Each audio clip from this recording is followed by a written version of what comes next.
Good morning class, welcome in my business studies video again. हम लोग हमारे business studies में मार्केटिंग मैनेजमेंट चैप्टर पढ़ रहे थे। मार्केटिंग मैनेजमेंट के अंदर हम लोगों ने बहुत सारे हमारे इंपॉर्टेंट टॉपिक्स देखे, जिसमें से हमारा लास्ट टॉपिक चल रहा था चैप्टर का, जिसका नाम था प्रमोशन, राइट। यानी कि प्रमोशन मिक्स हम लोग कर रहे थे। प्रमोशन मिक्स में से मैंने आपको बताया था कि इसके अंदर जो डिसीजंस लिए जाते हैं वो ये डिसीजंस थे आपके advertisement, sales promotion, personal selling and public relation. अब हम लोगों ने हमारे लास्ट वीडियो के अंदर एडवर्टाइजमेंट देख लिया था क्या होता है, सेल्स प्रमोशन देख लिया था क्या होता है। अब हम लोगों को इस वीडियो के अंदर personal selling and public relation देखना है कि इन दोनों चीजों से किस तरीके से आप अपने प्रोडक्ट को बता सकते हैं, कस्टमर तक कम्युनिकेट कर सकते हैं कि आपने एक प्रोडक्ट लॉन्च किया है मार्केट के अंदर। सो आइए क्लास हम स्टार्ट करते हैं। हमारा पर्सनल सेलिंग से आपको नाम से पता चल रहा होगा कि पर्सनली जाके किसी भी चीज को सेल करना यानी कि बेचना। So it means selling personally, कोई भी प्रोडक्ट को डोर टू डोर जाके पर्सनली सेल करना, वो होता है आपका personal selling. It involves face to face interaction between seller and the buyer for the purpose of sale. इसके अंदर क्या होता है कि जो बायर होता है और जो सेलर होता है, दोनों का फेस टू फेस इंटरेक्शन होता है। किस पर्पस से? अपने प्रोडक्ट को बेचने के पर्पस से। अब फीचर्स ऑफ पर्सनल सेलिंग क्या है? पर्सनल सेलिंग समझ में आ गया कि जब हम लोग फेस टू फेस बायर और सेलर खड़े होते हैं और जो सेलर होता है वो अपने प्रोडक्ट को बेच रहा होता है, सेल कर रहा होता है। अब इसके फीचर्स क्या क्या है? सबसे पहले पर्सनल इंटरेक्शन होती है, ऑब्वियस सी बात है, फेस टू फेस कम्युनिकेशन होगा तो पर्सनल इंटरेक्शन होगी। नेक्स्ट है टू वे कम्युनिकेशन। हमने एडवर्टाइजमेंट के अंदर ये पढ़ा था क्लास कि एडवर्टाइजमेंट में सिर्फ वन वे होता है। क्यों? क्योंकि वो टीवी पे आते हैं, बोलते हैं और चले जाते हैं।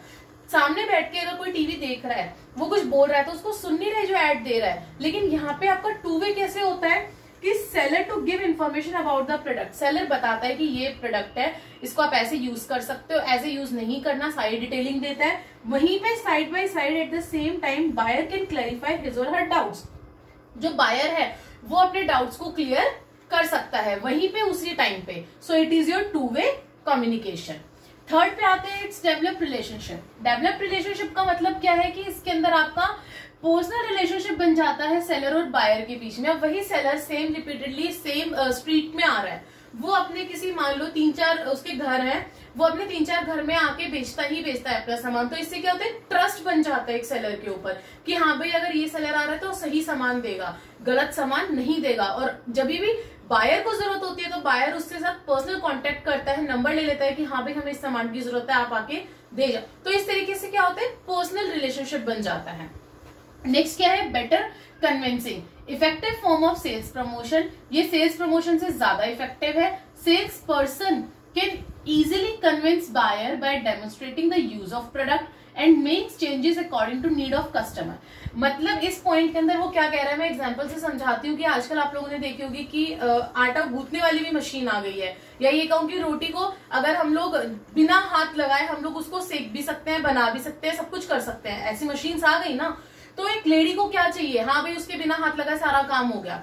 तो यहाँ पे क्या करेगा, सेल्स पर्सन अपने उसका डेमोन्स्ट्रेशन देगा, वो वहां पे करके दिखाएगा। तो लोगों के मन में क्या आ जाता है, लालच आ जाता है कि अरे वाह इसमें तो बिना कुछ मेहनत करे सारा काम हो रहा है। तो डेमोन्स्ट्रेशन देने से, जब सेल्स पर्सन डेमोन्स्ट्रेशन देता है ना, तो क्या होता है, उस प्रोडक्ट को और अच्छे से कस्टमर समझता है और कस्टमर उसको लेने की पूरी कोशिश करता है। अगर कस्टमर को लेना होगा तो कस्टमर उसी टाइम उसे खरीद लेगा। तो यही ये पॉइंट क्या है कि sales person can easily convince, sales person easily convince कर सकता है बायर को by demonstrating the use of product. Product का उसी टाइम पे यूज करके दिखा के कि उसको यूज कैसे करते हैं।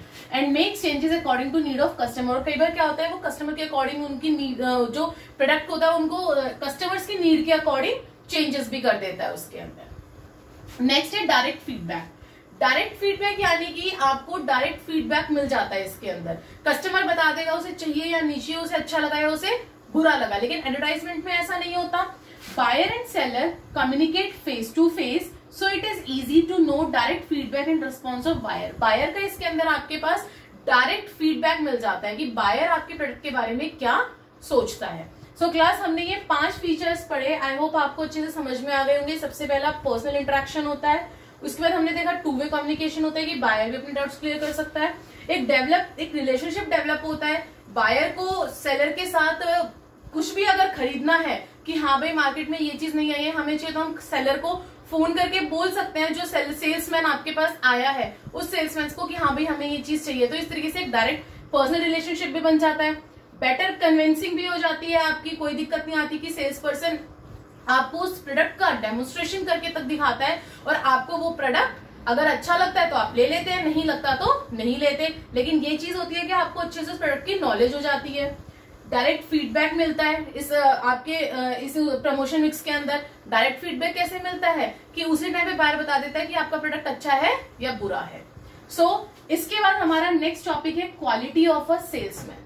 अब सेल्समैन आपके घर पे आके खड़ा हो गया, क्या मतलब ऐसे ही शॉर्ट्स में और टी शर्ट में ऐसे ही आके खड़ा हो जाएगा? क्या उसकी कोई क्वालिटी नहीं है? वो मतलब लैंग्वेज जो उसकी होगी वो क्या तू तड़ाके वाली होगी या किस तरीके से होगी?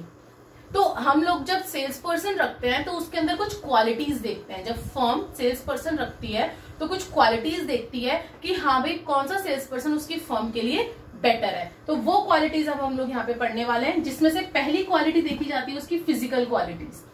फिजिकल क्वालिटीज के अंदर क्या देखा जाता है कि उसकी गुड हेल्थ है या नहीं है। ऐसा तो नहीं है कि भाई उसकी हेल्थ में कोई प्रॉब्लम है, पता चला वो धूप में निकला या बाहर काम करने के लिए निकला, उसको चक्कर आके गिर गए, ऐसा तो नहीं है। उसकी हमेशा जो हेल्थ है सेल्स पर्सन की वो अच्छी होनी चाहिए, प्लीजिंग पर्सनालिटी होनी चाहिए, वॉइस जो है बहुत सॉफ्ट होनी चाहिए। ये नहीं कि बिल्कुल ही बदतमीजी से बात कर रहा है या फिर पता नहीं कैसे किस लहजे में बात कर रहा है। प्लीजिंग पर्सनालिटी एंड वॉइस जो है वो सॉफ्ट होनी चाहिए। फ्री फ्रॉम फिजिकल डिफेक्ट्स, वो किसी फिजिकल डिफेक्ट्स में ना आ रखा हो, उसके कहीं हाथ में कोई चोट हो, पैर में हो, हाथ ना हो, पैर ना हो, इस तरीके से कोई फिजिकल डिफेक्ट नहीं होना चाहिए। एप्रोप्रिएट ड्रेसिंग उसकी एप्रोप्रिएट होनी चाहिए, क्लीन होनी चाहिए और टाइडी होनी चाहिए। वही जैसे मैंने बताया, ये नहीं कि शॉर्ट्स और टी शर्ट में निकल गया वो अपना सामान बेचने के लिए फॉर्म का, इस तरीके से नहीं होनी चाहिए, प्रॉपर ड्रेस्ड अप होनी चाहिए। And next one is cheerful smile on his face. जब वो बात करे अपने बायर से, कस्टमर से, तो उसके फेस पे एक स्माइल होनी चाहिए ताकि कस्टमर को भी अच्छा लगे कि जो उससे बात कर रहा है वो उसको एक अच्छी रेस्पेक्ट दे रहा है। ठीक है, फिजिकल क्वालिटीज समझ में आई। अब इसकी बाकी की क्वालिटीज देखिए। क्लास हम लोग क्वालिटीज देख रहे थे हमारे सेल्स पर्सन की, हमने फिजिकल क्वालिटी देखी। अब हम लोग आगे उसकी सोशल क्वालिटी देखते हैं कि एक अच्छे सेल्स पर्सन की फर्म क्या क्या देख के एक सेल्स पर्सन को रखता है। जिसमें हमने अभी हमारी फिजिकल क्वालिटीज देखी, अब सोशल उसके अंदर क्या क्या क्वालिटीज होनी चाहिए। एक मतलब उसके अंदर गुड मैनर्स होने चाहिए, तमीज से बात करने वाला होना चाहिए, पोलाइट एक्सप्रेशंस होने चाहिए, उसके एक्सप्रेशंस अच्छे होने चाहिए। शुड नॉट बी शाई, ये नहीं कि वो शर्मा रहा है, कभी किसी कस्टमर के पास शर्मा रहा है, उसको बोलना नहीं आ रहा, उसको बोलना नहीं आता, ऐसा नहीं होना चाहिए। एक्सट्रोवर्ट एंड गुड लिसनर, ऐसा नहीं है कि वो खाली अपनी अपनी बोले जा रहा है कस्टमर्स के सामने, ऐसा नहीं, उसको एक गुड लिसनर भी होना पड़ेगा, तभी वो एक अच्छा सेल्स पर्सन कहलाएगा। नेक्स्ट है मेंटल क्वालिटीज। उसकी मेंटल क्वालिटीज क्या क्या होनी चाहिए। High degree of intelligence, initiative and imagination. उसके पास इतनी अच्छी मेंटालिटी होनी चाहिए कि वो ये इमेजिन कर ले कि सामने जो उसका बायर है, जो कस्टमर है, वो प्रोडक्ट खरीदना चाहता है या नहीं, उसके फेस एक्सप्रेशन से वो ये चीज इमेजिन कर ले। Understand customers quickly and read his mind accurately, मतलब वो अपने कस्टमर के माइंड को इजिली अंडरस्टैंड भी कर सके और एक्यूरेटली भी अंडरस्टैंड कर सके। और प्रेजेंस ऑफ माइंड उसका वहां पे बहुत अच्छा होना चाहिए कि अगर कस्टमर कोई क्वेश्चन पुटअप कर ले प्रोडक्ट के रिगार्डिंग तो उसे हर चीज पता होनी चाहिए। तो उसका मेंटल क्वालिटीज के अंदर आपकी ये सारी चीजें, यानी कि वो मेंटली अच्छे से प्रिपेयर होना चाहिए अपने प्रोडक्ट के लिए। Next is technical qualities. Technical qualities क्या क्या होनी चाहिए उसके अंदर। Must have full knowledge about product, उसको अपने प्रोडक्ट के रिगार्डिंग पूरी प्रॉपर नॉलेज होनी चाहिए। अब आपने देखा होगा कि जब भी कोई सेल्स पर्सन को रखा जाता है तो उसे पहले ट्रेनिंग दी जाती है। तो वो ट्रेनिंग में क्या बताया जाता है कि प्रोडक्ट का क्या क्या प्रोडक्ट है, कैसे बना, उसके क्या यूजेस हैं, उसको सारी चीजों की ट्रेनिंग दी जाती है। तो इसीलिए कहा जाता है कि उसकी टेक्निकल नॉलेज जो है वो प्रोडक्ट के रिगार्डिंग अच्छी होनी चाहिए। his products manufacturing advantages and uses, उसे अपने प्रोडक्ट के बारे में, मैन्युफैक्चरिंग के बारे में बताना चाहिए, कैसे बना, उसके क्या एडवांटेजेस हैं और उसे कैसे यूज किया जा सकता है। हिज कॉम्पिटिटिव प्रोडक्ट, और साथ ही साथ में आजकल आपने देखा होगा जो लेडीज करती हैं, क्या करती हैं, नहीं भैया इससे सस्ता तो हमें वो वाली कंपनी दे रही है, वो वाली कंपनी दूसरी कंपनी दे रही है। तो इस अपने कॉम्पिटिटिव प्रोडक्ट के बारे में एक सेल्स पर्सन को पूरी नॉलेज होनी चाहिए ताकि वो उसी टाइम पे उस कस्टमर को बता सके कि हाँ वो इतना दे रही है लेकिन उसके डिसएडवांटेजेस ये हैं, उसके एडवांटेजेस ये हैं, बट हमारी प्रोडक्ट के डिसएडवांटेजेस और एडवांटेजेस ये हैं, तो आप हमारा प्रोडक्ट खरीदिए, हमारा महंगा है लेकिन हमारा ज्यादा अच्छा क्वालिटी का है, तो इट मीन्स कि उसे कॉम्पिटिटिव प्रोडक्ट के बारे में नॉलेज होनी चाहिए। एंड उसके अदर क्वालिटीज क्या क्या, बची हुई क्वालिटीज क्या क्या होनी चाहिए? गुड मेमोरी पावर, उसकी मेमोरी पावर अच्छी होनी चाहिए ताकि उसे हर चीज याद रहे कि क्या एडवांटेजेस है, क्या यूजेस है, यूज कैसे करते हैं, उसकी मैन्युफैक्चरिंग क्या है, हर एक चीज की उसकी पावर इतनी अच्छी होनी चाहिए कि उसको सब कुछ याद रहे। ऑनेस्ट होना चाहिए, ऐसा नहीं है कि सामान बेचने के लिए वो अपने बायर को पागल बना दे। शुड नॉट गिव मिसलीडिंग, वो मिसलीड नहीं कर सकता अपने बायर को। And representation just to sell product, और खाली अपने प्रोडक्ट को बेचने के लिए, ऐसा नहीं है कि वो झूठ बोलता चला जाए बायर से, नहीं। He should be an honest person, must perform his duty sincerely, उसे अपनी ड्यूटीज को सिंसियरली परफॉर्म करना है, कोई इधर उधर गड़बड़ नहीं करनी है उसने। और गुड कम्युनिकेशन स्किल, और उसका कम्युनिकेशन स्किल जो है वो अच्छा होना चाहिए दूसरों से बात करने का, स्पेशली अपने कस्टमर से बात करने का, ताकि कस्टमर उसके कम्युनिकेशन स्किल से भी, कुछ कस्टमर्स होते हैं कि हाँ भाई बड़ा अच्छा है, कोई बात नहीं, मगर सच बोल रहा होगा तो चलो ले लेते हैं, इस चीज के भी ऊपर भी मैटर करता है कि अगर कम्युनिकेशन स्किल है तो अगर आप कस्टमर को रिस्पेक्ट देंगे तो कस्टमर आपको रिस्पेक्ट देगा। समझ में आई बात? सो ये कुछ क्वालिटीज मैंने आपको बताई है जो एक अच्छे सेल्स पर्सन की होनी चाहिए। जब फर्म सेल्स पर्सन को सेलेक्ट करती है तो वो उसके अंदर क्या क्या क्वालिटीज देखती है। फिजिकल क्वालिटीज बताई आपको मैंने, social qualities, mental, technical and other qualities जो बताई, ये सारी क्वालिटीज फर्म अच्छे से चेक करके ही सेल्समैन को अपनी फर्म में रखती है। अब उसके बाद role and importance of personal selling. Personal selling 3 लोगों के लिए इंपॉर्टेंट होता है। किस किस के लिए? एक तो बिजनेसमैन के लिए, सोसाइटी के लिए, और तीसरा एम्प्लॉय। मतलब तीनों के लिए जब ये इतना इंपॉर्टेंट होता है तो क्या क्या इंपॉर्टेंस देता है ये इन लोगों को, कैसे इंपॉर्टेंट है, क्या रोल प्ले करता है, अब हम लोग वो पढ़ते हैं। सबसे पहले इंपॉर्टेंट टू बिजनेसमैन, बिजनेसमैन के लिए ये क्यों इंपॉर्टेंट है? क्योंकि ये उसके लिए एक इफेक्टिव प्रमोशनल टूल है। पर्सनल सेलिंग जो है वो एक इतना इफेक्टिव प्रमोशनल टूल है जिससे कि उनकी सेल्स जो है वो बढ़ती है, इंक्रीज होती है। Next, sales person can provide information about products, advantages and uses. Advertisement में क्या होता है ना, वो आपको उसके वो ये तो नहीं बताएंगे इंफीरियर गुड है, सुपीरियर है, कितना अच्छा है, वो यूज करके तो पूरे प्रॉपर तरीके से नहीं बताते ना काफी एडवर्टाइजमेंट्स में। लेकिन जब आप पर्सनल सेलिंग करवाते हैं, आपके सामने सेल्स पर्सन होता है, वो आपको यूज करके दिखाता है उस प्रोडक्ट को, देखिए मैम ये ऐसे यूज होगा, इस तरीके से यूज होगा। तो इसीलिए सेल्स पर्सन उसकी पूरी इंफॉर्मेशन देता है प्रोडक्ट की, उसके एडवांटेजेस हो चाहे उसके यूजेस हो। तो ये एक आपका इफेक्टिव टूल है। नेक्स्ट, ये फ्लेक्सिबल टूल भी होता है, कस्टमर टू कस्टमर के हिसाब से हम लोग इसको चेंज कर सकते हैं। Sales person can change offer according to requirement of customer. ये डिपेंड करते हैं किस टाइप का कस्टमर है, उसके अकॉर्डिंग हम लोग क्या करते हैं, अपने जो ऑफर्स होते हैं वो कस्टमर टू कस्टमर देख के चेंज कर देते हैं कि कस्टमर की रिक्वायरमेंट क्या है, उसके अकॉर्डिंग हम लोग इसमें चेंजेस ला सकते हैं। नेक्स्ट है minimum wastage of resources. Minimum wastage of resources का मतलब क्या है? Compare to other promotional methods there is minimum wastage of resources. क्यों?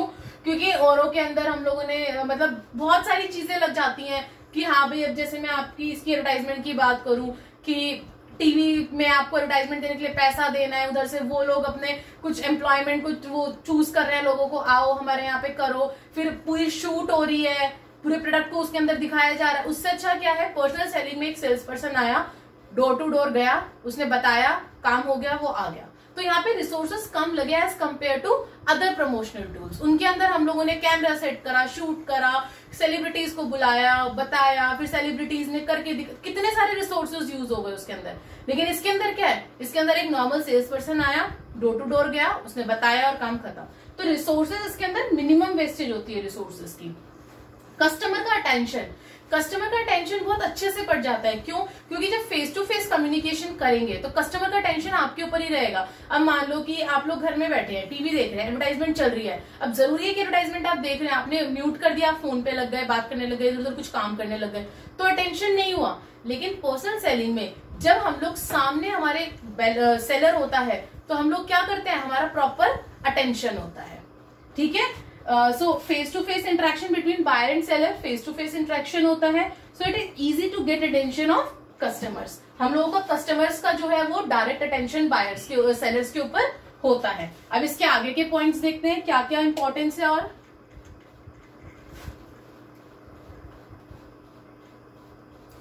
यस क्लास, हम लोग हमारे अभी 3 इंपॉर्टेंस की बात कर रहे थे। पहला हम लोगों ने अभी हमारा देखा था बिजनेसमैन, उसमें कुछ पॉइंट्स रह गए थे, वो और देखते हैं आगे के। उसके बाद मैंने बोला था आपका कस्टमर्स का, कि कस्टमर्स के लिए कैसे इंपॉर्टेंट है आपका पर्सनल सेलिंग, और उसके बाद हम लोग सोसाइटी का देखने वाले थे। तो जो हमारा बच गया था बिजनेसमैन का, उसमें हम लोग नेक्स्ट पॉइंट देखते हैं हमारा relationship. It develops relationship between customer and seller which help in increasing sale. ये कस्टमर और सेलर के बीच में एक अच्छा रिलेशनशिप बनाता है, जिससे एक ट्रस्टफुल रिलेशनशिप बनाता है, जिससे आपका जो सेल है वो इंक्रीज होती चली जाती है। जब एक कस्टमर को एक सेलर के ऊपर ट्रस्ट हो जाता है कि हाँ भाई कंपनी का तो पता नहीं, लेकिन तुम हमें सही सामान दोगे, हमें इतना पता है, तो ये ट्रस्टफुल रिलेशनशिप बन जाता है, जिससे आपकी जो सेल है कंपनी की वो अपने आप ऑटोमेटिकली इंक्रीज होती चली जाती है। Personal support. Through personal selling sales person can create personal support for customers.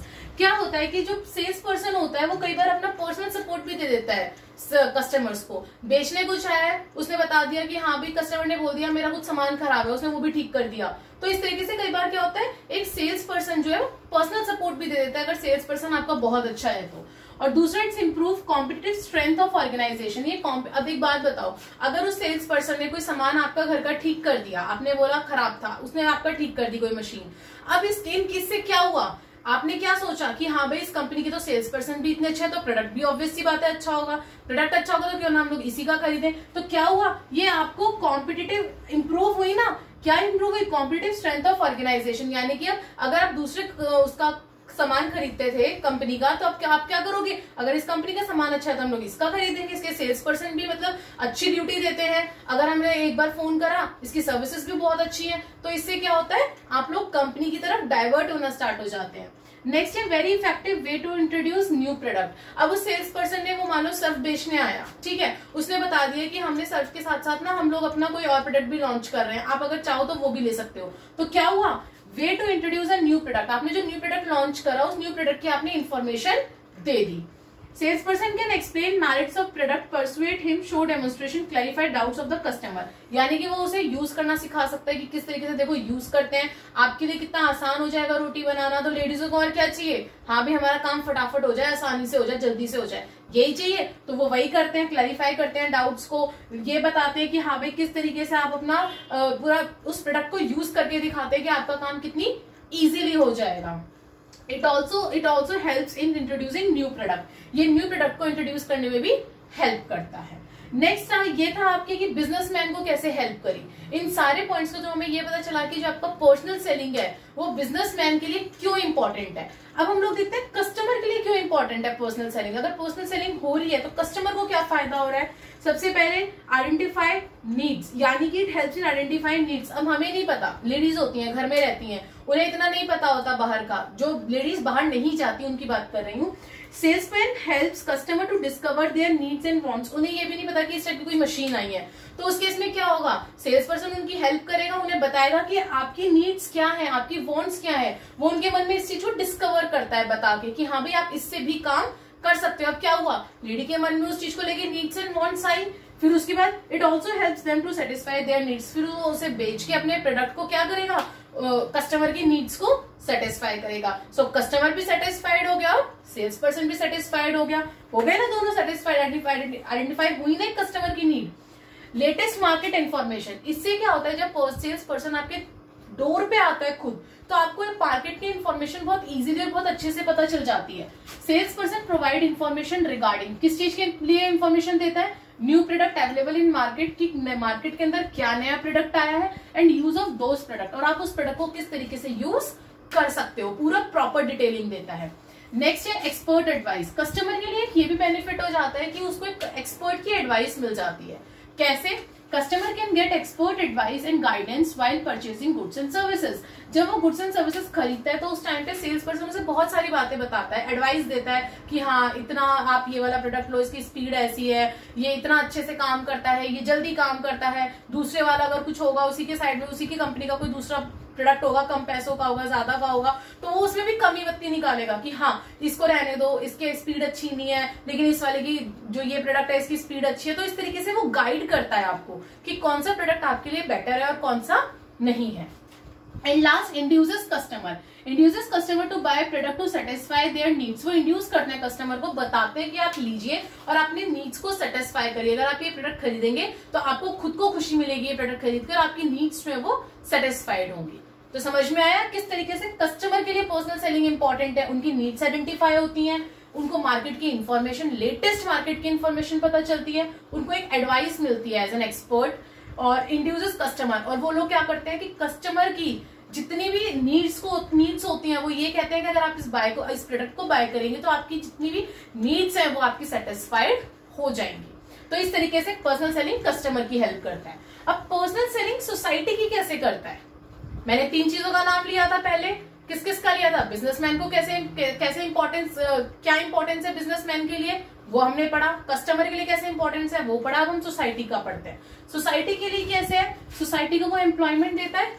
बहुत बड़ी बात है कि हाँ भाई एम्प्लॉयमेंट कहीं ना कहीं से लोगों को मिल रही है, चाहे वो अपने घर के लिए वो 2 लाख रुपए नहीं कमा रहे लेकिन कम से कम अपने घर का पेट भर रहे, एम्प्लॉयमेंट तो मिल रही है ना। Next, it's career opportunity. It offers opportunity with job satisfaction and security. कुछ कंपनीज होती हैं वो अपने सेल्स पर्सन को जॉब सिक्योरिटी भी कहती हैं कि हाँ भाई तुम हमारे यहाँ पे काम करो, सेटिस्फेक्शन के साथ करो कि तुम्हारी सिक्योरिटी है इस जॉब में।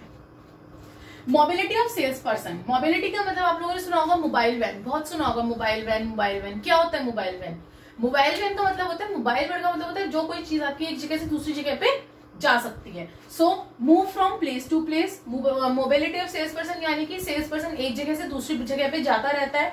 और दूसरा it promotes travel and tourism. ये ट्रैवल एंड टूरिज्म को प्रमोट भी करता है एक जगह से दूसरी जगह पे जा जाके।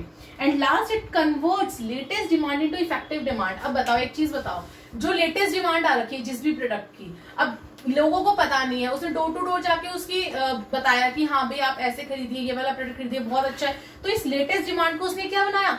इफेक्टिव डिमांड बनाया डोर टू डोर जाके। तो ये था आपका पर्सनल सेलिंग क्लास कि किस तरीके से personal selling as a promotional tool use किया जाता है। समझ में आई बात? अब हम लोग हमारा पहले आपने देखा होगा इसके बीच में मैंने बहुत बार एडवर्टाइजमेंट का नाम लिया, तो अब मैं आप लोगों को पहले एडवर्टाइजिंग और पर्सनल सेलिंग के बीच में डिफरेंस बताती हूँ कि इन दोनों के बीच में मेन डिफरेंसेस क्या हैं। सो क्लास हम लोगों ने अभी हमारा पूरा पर्सनल सेलिंग देखा। पर्सनल सेलिंग क्या होता है, उससे पहले हम लोगों ने हमारा एडवर्टाइजिंग भी देखा था पिछली वीडियो में कि एडवर्टाइजमेंट किस तरीके से आप यूज करते हैं अपने प्रोडक्ट को कस्टमर तक पहुंचाने के लिए। अब हम लोग एडवर्टाइजमेंट और पर्सनल सेलिंग में कुछ डिफरेंसेस देखेंगे जो इंपॉर्टेंट है। सबसे पहले कि इनकी फॉर्म कैसी होती है। एडवर्टाइजमेंट टीवी, रेडियो, टीवी उस पे होता है ना, न्यूज़पेपर में, तो इसलिए इसकी इम्पर्सनल फॉर्म होती है, यानी कि आप फेस टू फेस कम्युनिकेशन नहीं कर पाते, तो इसलिए इम्पर्सनल होती है। और पर्सनल सेलिंग में आपके डोर पे कोई सेल्स पर्सन आता है तो ये पर्सनल फॉर्म होती है। ओके, फ्लेक्सिबिलिटी कैसी होती है दोनों में? ये लेस फ्लेक्सिबल होता है। क्यों? क्योंकि इसके अंदर क्या होता है, जो टीवी पे एक बार आ गया वही चलता जा रहा है, कस्टमर के हिसाब से कोई चेंजेस नहीं है। लेकिन इसके अंदर क्या होता है, ये फ्लेक्सिबल होता है। Message can be change according to the customer के अकॉर्डिंग मैसेज जो है वो चेंज हो सकता है। Next, reach. ये आपका क्या होता है भाई, एक बार टीवी पे आ गया तो पूरी कंट्री में फैल गया, इट रीचेस मासेस, बहुत सारे कस्टमर्स को पता चल गया। लेकिन वहीं पे अगर मैं सेल्स पर्सन की बात करूं, only limited number of customers को वो अपना वो बना सकता है कि हाँ भाई एक लिमिटेड कस्टमर से वो बात कर सकता है एक दिन में। एक कस्टमर के पास 10 मिनट, 15 मिनट, आधा घंटा, तो पूरे दिन में कितने कस्टमर्स, और ड्यूटी कितने घंटे की होती है डिपेंड करता है, तो इसलिए लिमिटेड नंबर ऑफ कस्टमर्स के पास जा सकता है।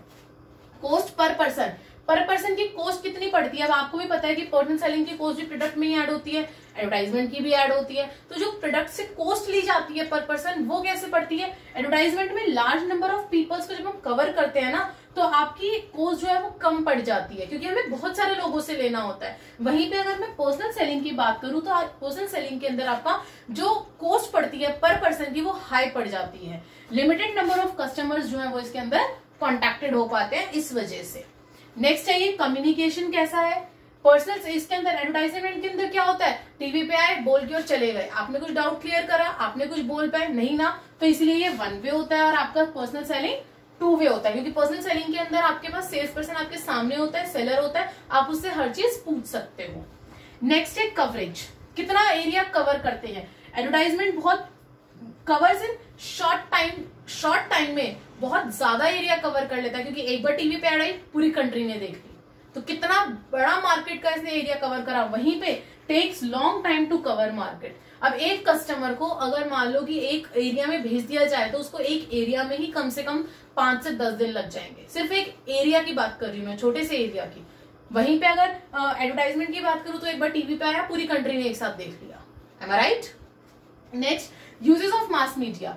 एडवर्टाइजमेंट के लिए कौन कौन से मास मीडिया यूज करते हो? टीवी, रेडियो, न्यूज़पेपर एक्सेट्रा, ये सारे यूज होते हैं। वहीं पे अगर मैं पर्सनल सेलिंग की बात करूं तो don't use any mass media. Personal selling के लिए कोई मास मीडिया नहीं होता, इसके अंदर ह्यूमन रिसोर्स लगता है आपका। Next, feedback. It don't give the direct feedback. क्या एडवर्टाइजमेंट में कस्टमर फीडबैक दे सकता है सेलर को, बता सकता है मैन्युफैक्चरर को कि उनको कैसा लगा उनका प्रोडक्ट? नहीं ना। लेकिन पर्सनल सेलिंग के अंदर डायरेक्ट फीडबैक होता है जो कि सेल्स पर्सन कलेक्ट करता है अपने बायर से कि भाई आपको हमारा प्रोडक्ट कैसा लगा। ठीक है।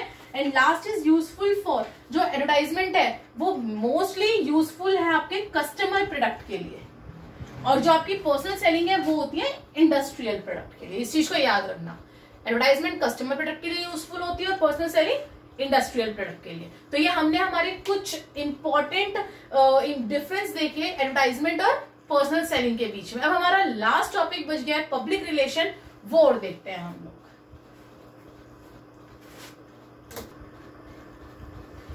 यस क्लास, हम लोगों ने हमारे बहुत अच्छे से डिफरेंसेस देखे एडवर्टाइजिंग और आपका पर्सनल सेलिंग के बीच में। एंड आई होप कि आपको वो बहुत अच्छे से समझ में आ गए होंगे। बहुत इजी पॉइंट्स थे, ज्यादा हार्ड नहीं थे।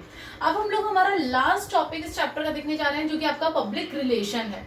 पब्लिक रिलेशन क्या होता है? क्या नाम से पता चल रहा है? पब्लिक रिलेशन, पब्लिक के साथ रिलेशन, तो वो हो गया आपका पब्लिक रिलेशन। अब आपकी बुकिश लैंग्वेज क्या कहती है? It maintain relation with public. क्या कहती है? कि इसके अंदर एक कंपनी जो है वो अपने पब्लिक के साथ अपने रिलेशंस को मेंटेन करके रखती है। It creates different programmes, communication efforts are used. इसके अंदर डिफरेंट टाइप के प्रोग्राम्स, कम्युनिकेशंस किए जाते हैं। किस चीज के लिए? To strengthen the relation of public organisation, public के साथ और अपने एक अच्छे रिलेशंस बनाने के लिए। स्ट्रेंथन यानी कि रिलेशन को स्ट्रेंथ करने, अच्छा करने के लिए। It creates goodwill of organisation. इससे क्या होता है? गुडविल होती है ऑर्गेनाइजेशन की, गुडविल अच्छी होती है। हाँ भाई देखो ये कंपनी तो कितना अच्छा काम कर रही है। जब कंपनी खुद उतर के पब्लिक के बीच में आती है, चीजों को बताती है अपने बारे में।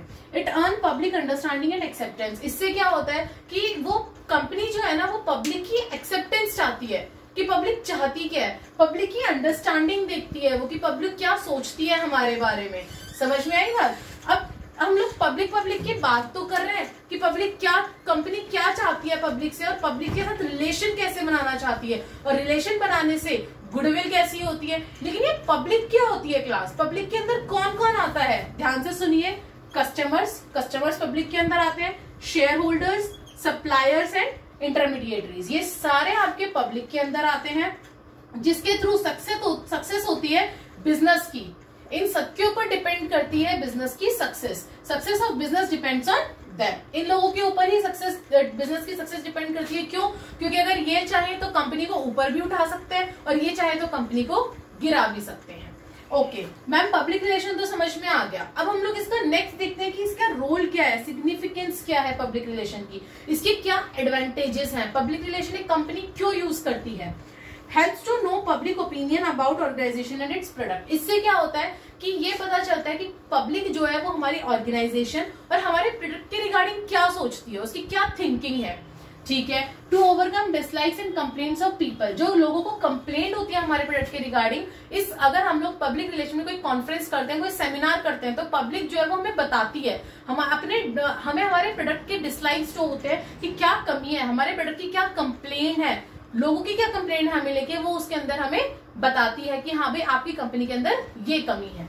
Next, changes people's attitudes in favour of organisation. इससे हमें क्या फायदा होता है कि लोगों का जो एटीट्यूड है ना वो बदल जाता है एक ऑर्गेनाइजेशन को लेके। Next, it helps in creating goodwill and favourable image of product. इससे क्या होता है जब आप अपने प्रोडक्ट को लेके सामने आते हो, फॉर एग्जाम्पल मैं रिलायंस की बात करूं, जियो, जब जियो कंपनी स्टार्ट की थी, जब कौन आया था सामने, खुद रिलायंस का जो ऑनर था वो आया था, खुद सामने आके खड़ा हुआ था मुकेश अंबानी, उसी ने सारी डिटेलिंग दी थी कि हाँ भाई जियो कैसे चलेगा, क्या होगा। जब एक खुद कंपनी का ऑनर सामने आ जाता है ना, वो पब्लिक रिलेशन के अंदर आ जाता है कि हाँ भाई देखो खुद ऑनर आया है, ऑनर हमारी बात को सुन रहा है, अपनी चीजों को बता रहा है।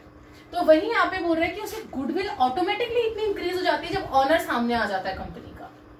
Next, helps in providing various important information about different product. Public relation से हम लोगों को बहुत सारी इंपॉर्टेंट इन्फॉर्मेशन भी मिलती है कि हमारे उसके प्रोडक्ट के रिगार्डिंग क्या क्या इंपॉर्टेंट इन्फॉर्मेशन है। It helps to maintain good relation between buyer and seller. इससे क्या होता है कि बायर और सेलर की जो रिलेशन होता है वो एक अच्छा रिलेशन बनता है। जब से जियो का आया है उसके बाद से सबने देखा होगा कि जियो के ऊपर कितना इफेक्ट पड़ा। जियो आज के टाइम पे कितना ऊपर जा चुका है, रिलायंस जो है वो कितना ऊपर जा चुका है आज के टाइम पे, सिर्फ इसलिए कि हाँ भाई उस टाइम पे आके उसने पब्लिक रिलेशंस के थ्रू अपना प्रोडक्ट को लॉन्च किया, लोगों को बताया, सारी इंफॉर्मेशन दी खुद आके। उस चीज का बहुत बड़ा इफेक्ट पड़ता है कंपनी के ऊपर। Publicity of product by organising events like seminar and exhibition. Seminar और एग्जीबिशन के थ्रू जब हम पब्लिक के सामने आके खड़े होते हैं तो हमारे प्रोडक्ट की पब्लिसिटी और इंक्रीज हो जाती है। सो ये थे पब्लिक रिलेशन के कुछ इंपॉर्टेंस, जो जिससे हमें पता चलता है कि पब्लिक रिलेशन हमें क्यों अपनाना चाहिए, कंपनी जो है पब्लिक रिलेशन क्यों अपनाती है। और इसका मैंने बहुत अच्छा इफेक्टिव आप लोगों को एग्जाम्पल दिया जियो का, रिलायंस का, जिसके अंदर खुद ऑनर अपने सामने आके मुकेश अंबानी ने सारी डिटेलिंग अपने प्रोडक्ट की दी थी। अब हम लोग इसके वेज और टूल्स पढ़ते हैं। पब्लिक रिलेशन किन टूल्स के थ्रू होता है, कैसे कैसे होता है। सबसे पहले न्यूज के थ्रू होता है। Company make such policies and do such kind of activity that they get positive coverage in ways. अब मान लो एक कंपनी ने न्यूज़पेपर में लिख दिया हमारी कंपनी के अंदर रिजर्वेशन है जो वुमेन्स के लिए जॉब के लिए 40%। मान लो उन लोगों ने ये बोल दिया कि भाई वुमेन्स जो है वो 40% रहेंगी ही रहेंगे हमारी कंपनी में, चाहे मेंस का 60 से अबव भी हमारे पास एप्लीकेशंस आ जाए, लेकिन फिर भी हम रिजर्वेशन रखेंगे वुमेन्स के लिए। तो इससे क्या होता है, सोसाइटी के अंदर एक एटीट्यूड, पॉजिटिव एटीट्यूड आता है कि देखो कितनी अच्छी कंपनी है कि वुमेन्स के लिए भी रिजर्व करके रखती है जॉब्स को। तो न्यूज के थ्रू इस तरीके से पब्लिक के सामने आते हैं। स्पीचेस के थ्रू आते हैं। Speeches are delivered by leaders of company, जो कंपनी का लीडर होता है। जैसे मैंने आपको रिलायंस का बताया, मुकेश अंबानी ने खुद आगे speech the, which influence member of public bank share holder. जिससे क्या होता है कि खुद पब्लिक बैंक शेयर होल्डर, ये सारे के सारे लोग इन्फ्लुएंस हो जाते हैं उस कंपनी के लीडर्स के स्पीच से कि हाँ भाई कंपनी का लीडर अगर स्पीच दे रहा है इट मीन्स ये बिल्कुल परफेक्ट स्पीच है। समझ में आई बात, बिल्कुल सही स्पीच है। आइए अब आगे के देखते हैं इसके पॉइंट्स हम लोग, कि आगे के पॉइंट्स क्या हैं इसके।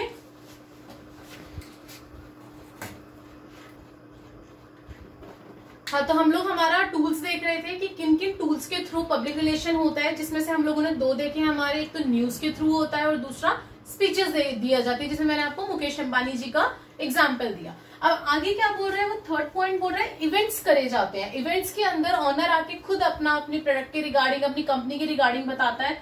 किस टाइप के इवेंट्स होते हैं, जैसे प्रेस कॉन्फ्रेंस करवा दी जाती है या फिर स्टेज शोज करवा दिए जाते हैं। इस टाइप के अलग अलग आपके इवेंट्स होते हैं जिसके अंदर वो लोग लीडर्स जो है वो खुद आके अपनी कंपनी की पूरी इन्फॉर्मेशन और प्रोडक्ट की देते हैं। उसके बाद रिटर्न मटेरियल के अंदर दिया जाता है इन्फॉर्मेशन। रिटर्न मटेरियल किस टाइप का रिटर्न मटेरियल, बैलेंस शीट हो गई, एनुअल रिपोर्ट्स हो गई, ब्राउचर्स, मतलब ये सारे जो होते हैं ना, इनके अंदर भी इंफॉर्मेशन प्रोडक्ट की दी जाती है। They are circulated to various interested parties to improve public image. क्या होता है कि मैं आपको पब्लिक बताया, कस्टमर हो चाहे शेयर होल्डर्स हो चाहे इंटरमीडिएटरीज हो, इन सबके बीच में ये जो रिटर्न मटेरियल है इसको सर्कुलेट कर दिया जाता है ताकि पब्लिक के बीच में कंपनी की इमेज जो है, गुडविल जो है वो बहुत अच्छी बन जाए।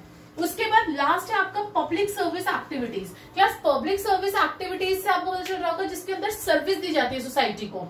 इसके अंदर क्या लिखा है, large business invest money in various social service welfare projects. अब आप लोगों को बहुत अच्छे से पता होगा, अगर हम लोग रिलायंस का एग्जांपल लेके चल रहे हैं तो रिलायंस का ही मैं इसमें भी एग्जांपल लेती हूँ कि मुकेश अंबानी जी ने बहुत सारे अपने हॉस्पिटल्स खोल रखे हैं जो कि सिर्फ सोसाइटी के वेलफेयर के लिए हैं। बहुत सारे स्कूल्स खोल रखे हैं जो कि सोसाइटी की वेलफेयर है। उनमें से एक अगर आप लोगों को पता हो तो sir H.N.. Reliance foundation hospital है जो कि अंबानी जी का ही है, मुकेश अंबानी जी का ही है। उसी तरीके से चाहे वो चैरिटी शो में अपना पैसा लगा सकते हैं, चाहे वो प्लांटिंग ट्रीज में, रनिंग स्कूल्स में। हॉस्पिटल का तो मैंने आपको कितना बड़ा एग्जांपल दे ही दिया है। इसी तरीके से आप लोगों को पता होगा एमडीएच का नाम आप लोगों ने बहुत सुना होगा। एमडीएच का माता चंदन देवी हॉस्पिटल जो है वो एमडीएच वालों का है। आपका द्वारका में जो स्कूल है एमडीएच स्कूल, वो भी एमडीएच वालों का। तो इस तरीके से ये लोग क्या करते हैं, अपने प्रोडक्ट की पॉपुलैरिटी के लिए ये लोग अच्छा खासा मोटा पैसा लगा देते हैं सोशल सर्विसेज के अंदर, ताकि हमारे प्रोडक्ट की जो है वो ज्यादा से ज्यादा डिमांड इंक्रीज हो, लोगों को पता चले कि हम लोगों ने ये प्रोडक्ट निकाला है। सो क्लास यहाँ पे आप लोगों का ये चैप्टर खत्म होता है, जिस चैप्टर के अंदर मैंने आपको बताया कि अगर आप एक बिजनेसमैन बनना चाहते हैं, अपनी एक फर्म रन करना चाहते हैं, तो आप किस तरीके से अपने प्रोडक्ट को लॉन्च करके लोगों तक पहुंचाओगे। दोबारा से एक बार लास्ट में इसका रिवाइज करवा देती हूँ पूरे चैप्टर का। सबसे पहले हम लोगों ने हमारा इंट्रोडक्शन एंड मीनिंग पढ़ा with the Philip Kotler's definition of marketing management. फिर हमने ये पढ़ा कि मार्केटिंग क्या होती है, what can be marketed, marketed के अंदर क्या क्या पॉइंट्स आते हैं आपके, मार्केटिंग मैनेजमेंट क्या होती है, किस तरीके से हम हमारी मार्केटिंग को मैनेज करेंगे। उसके बाद हमने मार्केटिंग और सेलिंग में डिफरेंस पढ़ा, जिसमें से मैंने आपको इसका मेन डिफरेंस बताया था कस्टमर सेटिस्फेक्शन। सेलिंग के अंदर कस्टमर सेटिस्फेक्शन नहीं होती है, सिर्फ प्रॉफिट देखा जाता है, लेकिन मार्केटिंग के अंदर प्रॉफिट के साथ साथ कस्टमर सेटिस्फेक्शन भी होता है।